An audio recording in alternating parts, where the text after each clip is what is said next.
Good day to you guys. Here is your history lesson for Wednesday, April 8th. Remember, we've been talking about England and the British Isles. As a recap, the British Isles is the name for both islands. The name for the Big Island is just Great Britain. Great Britain is the name of an island. The British Isles are both islands. Great Britain is the name of an island. The United Kingdom is a name for four of the countries: Scotland, England, Wales, and Northern Ireland. And England is the name of an individual country. So you can think of them, another way to think of them is that the names British Isles and Great Britain are geographical names, and England and United Kingdom are political names, more like nation names, because England is the name of a country, an actual one specific country, and the United Kingdom is the name of like a group of countries that are under one kind of governing body, whereas British Isles is the name of two islands and Great Britain is the name of one island. All right, that's a big takeaway from last time, and the fact that the Republic of Ireland, which is the southern part of that island, is not part of them. They are away from them. What I wanted to talk about, and we also mentioned the Magna Carta. The Magna Carta is very, very important. It was signed in 1215, and what it did was it established rule by law. It limited the power of a monarch being a king or a queen, limited their power, so they can't have unlimited power anymore, and now it's ruled by a constitution. Laws are made, and everybody, including the king or queen, has to obey them. And by 1295 they had Parliament. Parliament is kind of like their Congress, and they have a representative assembly. I had mentioned maybe you can look up a video sometime of what Parliament's like. Congress is one person standing up, and they speak for a little while, like I'm doing right now, and they just speak and everything like that, and then they go and sit down, and somebody else gets up at the podium and speaks.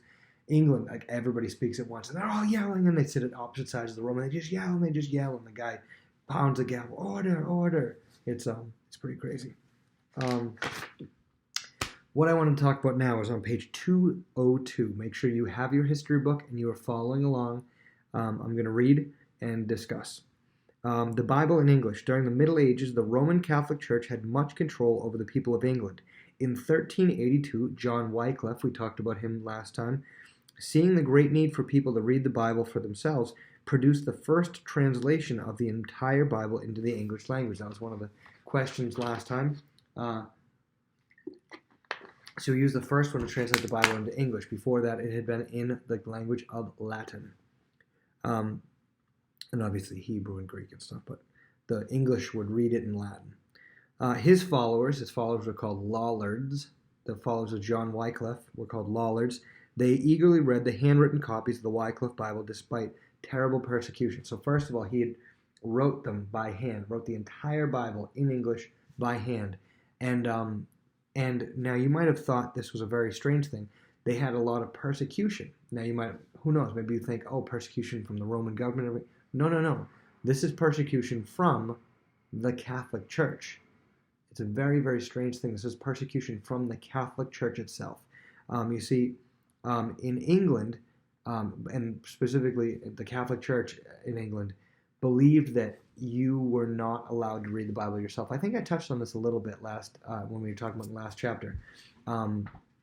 This came from the idea of allegorizing everything. There are two ways to interpret something. There's two ways to interpret any sentence is to interpret it literally or plainly, or the other way is to interpret it as an allegory.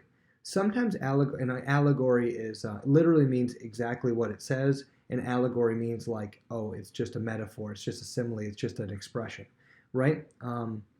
A very good example is if you said something like, how'd you sleep last night? I slept like a log.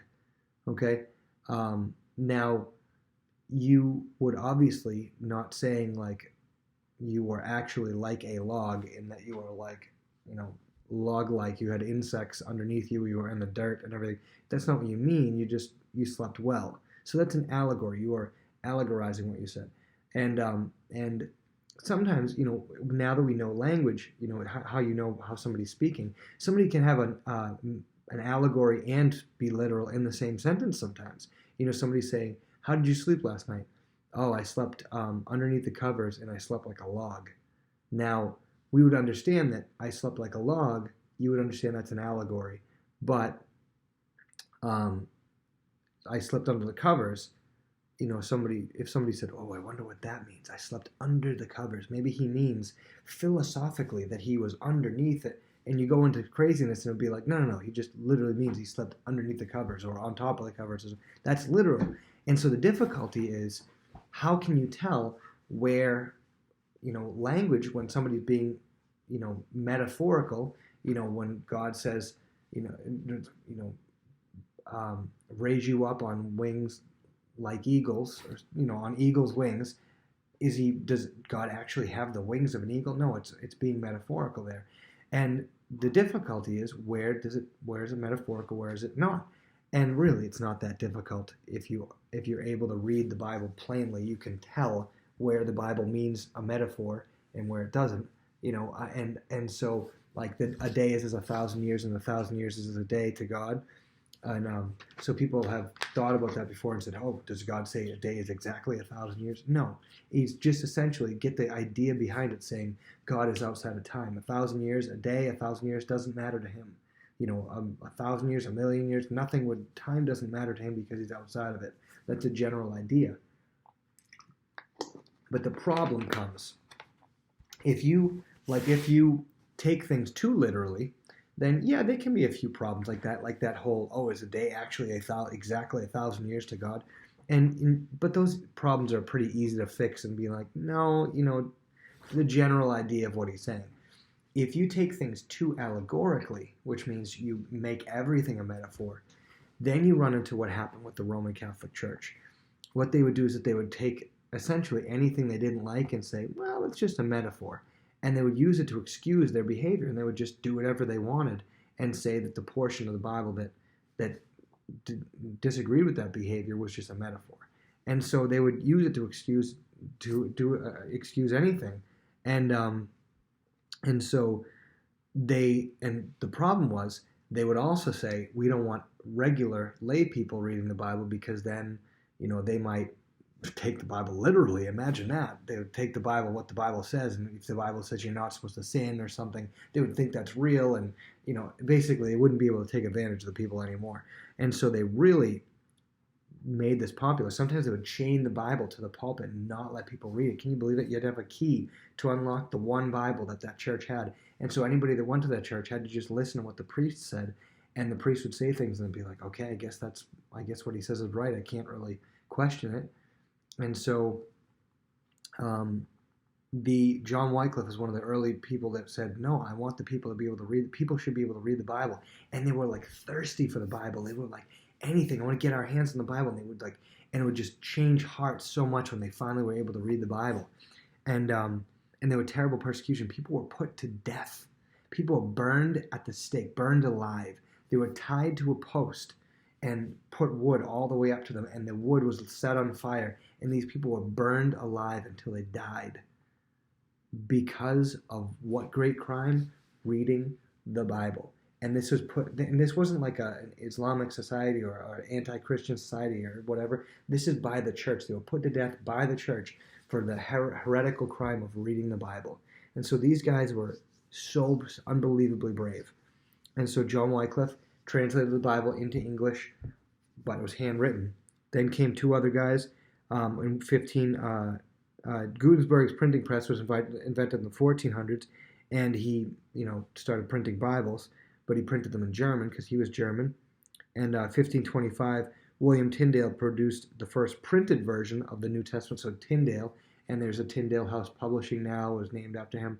He printed a New Testament in English, just the New Testament though. His Bible's pretty big. And then the first one to actually do the entire Bible printed in English was Miles Coverdale. And Miles Coverdale, you can think of his name because it has cover in it, and so he printed the Bible from cover to cover. He's the first one to print it from cover to cover. So first it was Wycliffe, Bible in English, handwritten. then Tyndale, the Bible printed, just the New Testament. Then it was Coverdale, printed cover to cover. So let's talk about some royalty. I don't know how far I'm going to get, but I'll do a little bit more. 10 minutes in, maybe I'll just do a little bit more, just the rest of 202. Beginning of modern England. The English Bible prepared the way for the English Reformation, which began during the reign of King Henry VIII. That's VIII, is King Henry VIII, who ruled from 1509 to 1547. The English Reformation was a very important to American history, for it meant that the colonists who went to Canada and the United States took a strong biblical heritage with them. So King Henry VIII was really interesting character. I'm shocked that there's not more about him here. He was he was just really a strange fellow. A lot of strange things about him. He was really kind of fat too, but he even had to the point that he was really frustrated because he wasn't having any sons. So he would find legal ways to get rid of his wives. And divorce is one thing that the Roman Catholic Church wouldn't allow him to do. So he couldn't divorce because he thought it was his wife's fault that he kept having girls, and he thought it was his wife's fault. And he blamed it on the women who kept having female children because he wanted a male child to be the next king. And he would blame it on the women, but he wasn't allowed to divorce them. So he would find some reason to claim that they had some kind of treasonous reason. He would sometimes put them to death, and then go and marry somebody else. And crazy, terrible guy. But he ended up having no male children, which, by the way, scientifically, it is the male that decides on doesn't decide, but the male's DNA decides on what the gender is. Because, little quick science lesson, you have two sets of chromosomes, and specifically gender chromosomes. You have one pair of them. There are two chromosomes, and they're represented with letters. And girls are represented with an X, one X, and then another X, right? Two X's. That's a girl. And a boy is an X and a Y. Okay, and the Y, so essentially the girls have the same two chromosomes duplicated. The boys have one X and then they have a Y in there. And that Y chromosome has a special thing called, I forget what it's called, SRT or something like that. It's basically a signal that's sent out. That little chromosome is a signal that's sent out while the baby's being developed that says, when it comes time, hey, DNA, make this into a boy. And it sits there and sends the signal out to say, okay, make this into a boy. And so a boy develops from the DNA. And so what happens is, naturally, if no signal is given out, then a girl develops. So when a DNA comes and it's an X and an X, there's no Y chromosome to send out that signal, so automatically a girl is developed in the DNA. And when there's the X and the Y, a boy is developed. Now, so you understand that XX means a girl, XY means a boy. Think about it. When a child is born, half of your DNA comes from your dad, half of it comes from your mom. Half your chromosomes come from your dad, half your chromosomes come from your mom. So your mom is going to give you one of her two chromosomes that decide on gender. Well, what does she have? She has an X and she has an X. What is she going to give you? All she has, she can give you this X or this X. No matter which one she gives you, it's going to be X. Okay? Now, dad has XY. He's going to give you one of them. If he gives you an X, then you already have an X from mom. You're XX, you're a girl. If he gives you the Y, then you have the X from mom and it's XY. Oh, you have a Y chromosome. Now you're a boy. Okay? So the ironic thing about King Henry was he was blaming it on his wives for, I have another girl, I have another daughter, I don't want a daughter, I want a son. But it was actually his fault because he was the one that kept providing the X chromosome instead of the Y chromosome. Anyway, little science lesson. That's DNA, that's genetics. But anyway, this is the time of the English Reformation. The reason why this happens is because this is the time of the King James Bible is really becoming popularized, and so the English Bible is really becomes popularized and during this time. And well, actually, no, the King James Bible wasn't around yet. Sorry, I'm getting ahead of myself. But the English Bible, I should say, English Bible is popularized, and and King James Bible was 100 years later. But anyway, the English Bible is popularized, and so a Reformation takes place. People start coming back to the Lord, and that really influences some of the early settlers in America. And the last paragraph for today, in 1497, John Cabot becomes the first modern explorer of any nation to reach North America. Now you might say, wait a minute, I thought Christopher Columbus was, and he was, 1492, he reached the Americas, but he actually didn't reach specifically North America. John Cabot reached North America, and he claimed North America for England, while Columbus claimed the Americas for Spain. John Cabot claimed them for England, but obviously this caused a lot of conflicts with Spain because Spain had sent many explorers to South America, and the islands near North America. So Spain mostly settled South America and Central America. North America hadn't really been explored very much by European explorers. The English now started sending people to North America, and it caused a lot of problems. Right now in the world, the English was really was starting to get powerful. France was starting to get powerful, and Spain was pretty powerful. So those are the three European titans. Portugal a little bit, but those are the three main titans of exploration. Germany wasn't really doing much of anything. Italy wasn't doing much of anything. But so it was mostly Spain, France, and England, and we're going to see that England kind of rules out. But so that's it for today. That's your history lesson. Bye.